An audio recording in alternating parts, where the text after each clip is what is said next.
Hi everyone, welcome back and today we are going to discuss about the marginal cost of capital. अब ये marginal cost of capital क्या होता है इस वाले लेक्चर में हम देखेंगे। एक सेकेंड। हाँ जी सर, तो मार्जिनल कॉस्ट ऑफ कैपिटल क्या है और उससे रिलेटेड क्वेश्चंस कैसे सॉल्व करने हैं ये हम इस वाले लेक्चर में और आने वाले कुछ लेक्चर्स में देखेंगे। आइए देखते हैं पहला क्वेश्चन उसके ऊपर जो टेक्स्ट में है। Briefly explain the concept of marginal cost of capital. Also explain कि why the problem of choosing weights does not arise in the case of marginal cost of capital. Weights book value वाले लेना या market value वाले लेना, ये weighted average cost of capital calculate करते समय हमने देखा और उसमें से प्रॉब्लम तो आती है कि यार हमने बुक वैल्यू यूज़ करनी चाहिए कि मार्केट वैल्यू। लेकिन मार्जिनल कॉस्ट ऑफ कैपिटल होता क्या है और marginal cost of capital calculate करते समय वेट्स के बारे में चिंता करने की ज़रूरत क्यों नहीं पड़ती, ये हमको देखना है। सो कुछ 3-4 चीज़ें हैं जो मैं आपको बताना चाहता हूँ। पढ़ने के पहले मैं आपको इतनी सी चीज़ बता दूँ सिंपल सी लैंग्वेज में कि मार्जिनल कॉस्ट ऑफ कैपिटल और कुछ भी नहीं कि हमने जितना पैसा रेज कर लिया है उस पे हमने कैलकुलेट किया होगा weighted average cost of capital.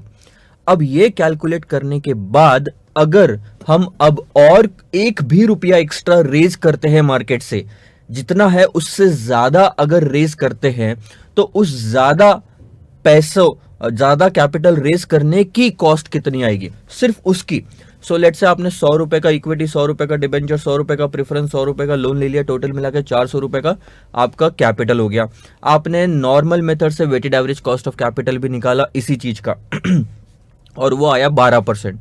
अब ये 400 रुपए के ऊपर अगर आप और 50 रुपए भी एक्स्ट्रा रेज करना चाहते हो, जैसे कि 10 रुपए इक्विटी, 20 रुपए प्रेफरेंस और मान लो 20 रुपए का लोन, ये जो 50 रुपए आपने एक्स्ट्रा रेज किया, क्या इसकी भी कॉस्ट ऑफ कैपिटल 12% होगी जो WACC कैलकुलेट किया था? नहीं सर, इसकी अलग हो सकती है, सेम भी हो सकती है, अलग हो सकती है। ये डिपेंड करता है कि आपको क्या रेट ऑफ इंटरेस्ट पे एक्स्ट्रा कैपिटल मिलता है या क्या डिविडेंड बांटना पड़ेगा एक्स्ट्रा कैपिटल के लिए। तो ये जो 50 रुपए का आप अलग से कॉस्ट ऑफ कैपिटल निकालोगे, इसको कहा जाता है marginal cost of capital.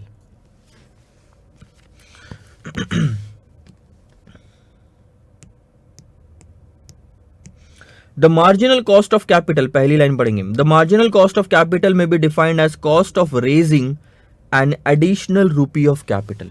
So ये जो वर्ड है एडिशनल, ये सबसे ज्यादा इंपॉर्टेंट है कि एक्स्ट्रा पैसा रेज करने के लिए कितनी कॉस्ट लगती है।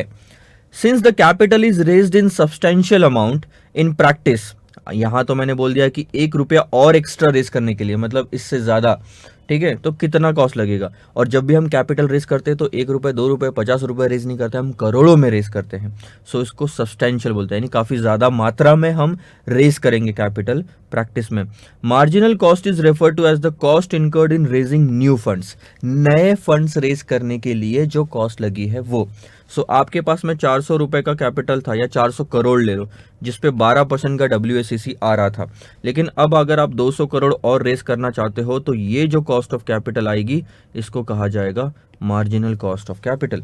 Now marginal cost of capital is derived when the average cost of capital is calculated using the marginal weights.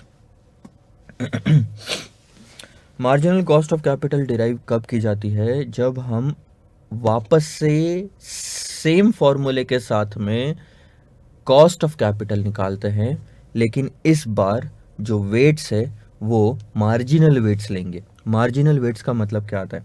मैंने आपको एग्जांपल दिया था 100 100 100 100, तो यहाँ पे जो वेट आ रहा था वो था 25% सब लोगों का, ठीक है। लेकिन इसके बाद मैंने बोला आपको कि और 50 करोड़ रेज किया, जिसमें 10 का इक्विटी, 20 का डेट और 20 का मान लो प्रेफरेंस है। अब मुझे जो कैपिटल कॉस्ट ऑफ कैपिटल निकालनी है, किसकी निकालनी है सर? इस सिर्फ 50 करोड़ की निकालनी है। तो इन 50, ये जो मार्जिनल अमाउंट ऑफ इन्वेस्टमेंट है कितना है? 50 करोड़, यानी कि एक्स्ट्रा। और ये जो मार्जिनल अमाउंट ऑफ इन्वेस्टमेंट है, इनका अगर सिर्फ मैं वेट निकालूं तो वो वेट कुछ इस तरह से आता है 20%, 40%, 40%, टोटल 50। 10 बाय 50 करोगे तो 20, 20 बाय 50 करोगे तो 40%, 20 बाय 50 करोगे तो 40%। और ये जो वेट आया ना 20, 40, 40 का, इसको कहा जाएगा मार्जिनल वेट्स। तो ये नए वाले वेट्स लेके, ध्यान देना, नए वाले वेट्स लेके जो फिर से आप सेम फॉर्मूले से कॉस्ट ऑफ कैपिटल निकालोगे उसको कहा जाएगा मार्जिनल कॉस्ट ऑफ कैपिटल। ठीक है, द मार्जिनल वेट्स रिप्रेजेंट करता है कि proportion of fund. Marginal weights क्या होता है ये अब अगली लाइन में दिया हुआ है, जो हम ऑलरेडी मैं आपको बता चुका हूं कि ये 20 40 40 है।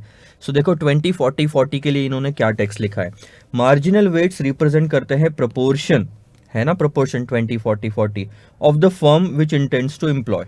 ठीक है, of the funds the firm intends to employ, जो एक्स्ट्रा पैसा कंपनी रेज करना चाहती है उसके लिए है। ठीक है, एक सेकंड होल्ड करिएगा।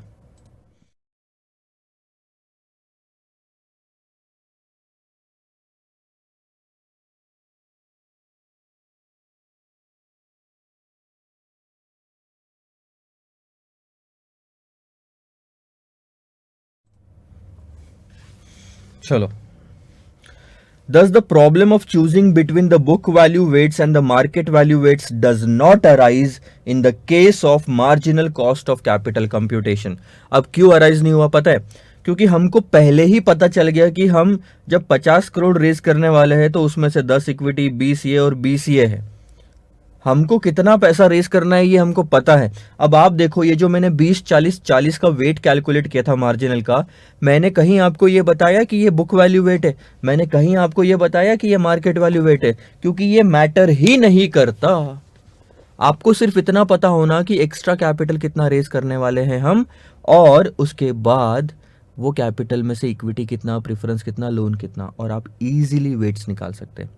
सो ये जो प्रॉब्लम है कि बुक वैल्यू वेट ले कि marginal value market value weight ले, वो नहीं आती। अब क्वेश्चन आता है कि किस तरह से marginal cost of capital calculate किया जाता है। मैं अगर आपको बताऊं बिना टेक्स्ट पढ़े तो बहुत ही सिंपल, जिस तरह से आप weighted average cost of capital निकालते हो उसी तरह से निकालना है, फॉर्मूला भी वही है, सिर्फ फंड्स नए होते हैं और उसका वेट्स नया होता है, वेट नया होता है। और एडिशनल इन्फॉर्मेशन अगर क्वेश्चन में दी है तो कॉस्ट ऑफ कैपिटल हर चीज़ की बदलती है, अदरवाइज नहीं। To calculate the marginal cost of capital the intended financing proportion, यानी कि ये था वो 20 40 40 should be applied as weights to marginal component cost. जब फर्म रेज करती है फंड्स को तो प्रोपोर्शनल मैनर में, and the components cost remain unchanged. अगर कॉस्ट अनचेंज्ड है, जो के ई, के ओ, के डी, के आर आप निकालते हैं, तो यहाँ पे कोई डिफरेंस नहीं आएगा between the average cost of capital and the marginal cost of capital. ये जो सेकंड सेंटेंस है इसका बोलने का मतलब है ध्यान दो, आपने जब WACC निकाला था तब आपके पास में फंड 100 100 100 100 थे, यानी कि सबका वेट कितना था 25।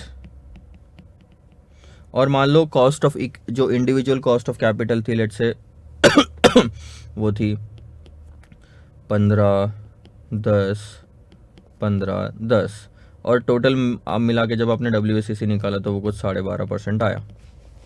ठीक है, अब जब आप मार्जिनल कॉस्ट ऑफ कैपिटल निकालना चाहते हैं और आप 50 करोड़ रेज कर रहे हैं, तो वो जो सेकंड सेंटेंस है वो ये बोलता है कि अगर आप अभी भी नए वाले जो कॉस्ट ऑफ कैपिटल निकाल रहे हो उसमें भी प्रोपोर्शन अगर आपका सेम है, लेट से 12.5 यानी 12.5 12.5 12.5 12.5, यानी कि वापस प्रोपोर्शन जब आप निकालोगे तो प्रोपोर्शन आपका सेम ही आएगा इन 50 करोड़ का, प्रोपोर्शन भी सेम, और ये कॉस्ट ऑफ कैपिटल भी अगर सेम रही 15 10 15 10, तो आपका WACC जो आपने कैलकुलेट किया 12.5%, और जो मार्जिनल कॉस्ट ऑफ कैपिटल आप कैलकुलेट करोगे वो सेम आएगा, यानी कि ये भी कितना आएगा 12.5%।